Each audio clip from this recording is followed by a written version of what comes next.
দেরি না হয়। হ্যাঁ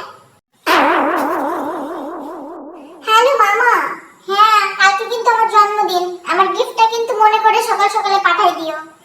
তোমাকে তো আবার ভুলে যাওয়ার রোগ আছে বংশ পরম্পরায়।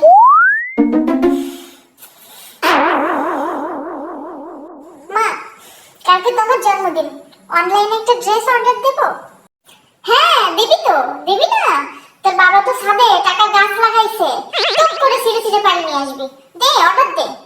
কালকে আমার জন্মদিন, জন্মদিনে একটা নতুন ড্রেস দিবা না? হ্যাঁ, ওই জন্ম দিয়েই তো পাপ করেছি মা। জন্মদিনের দিন কিসব অলক্ষণে কথা। সব কথার মধ্যে আমার কথা কওয়া লাগবে। আমি দেখেছি তুমি আমার সবকিছু দিয়ে এরকম করো, আমার লাগবে না বাবা।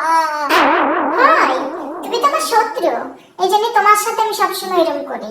তোমার কি তো শুধু বাহানা, কেনাকাটা করার জন্য শুধু বাহানা লাগবে তোমার। তোমার আজকে জন্মদিন, কালকে তোমার বাপের জন্মদিন, পরশুদিন তোমার দাদির জন্মদিন।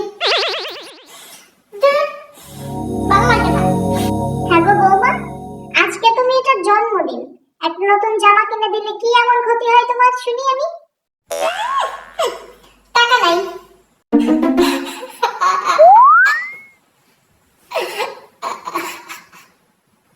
হ্যাঁ গো, আমি ওয়াশরুমে যাচ্ছি, ডেলিভারি ম্যান আসলে পার্সেলটা নিয়ে নিও, ঠিক আছে?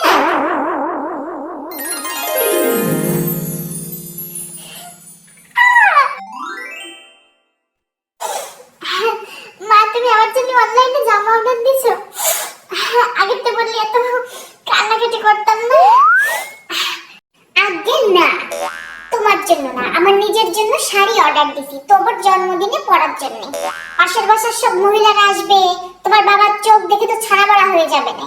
আর তাছাড়া তোমার ফুপুরাও তো আসতেছে, তাদের সাথে টিক্কা দেওয়া লাগবে না?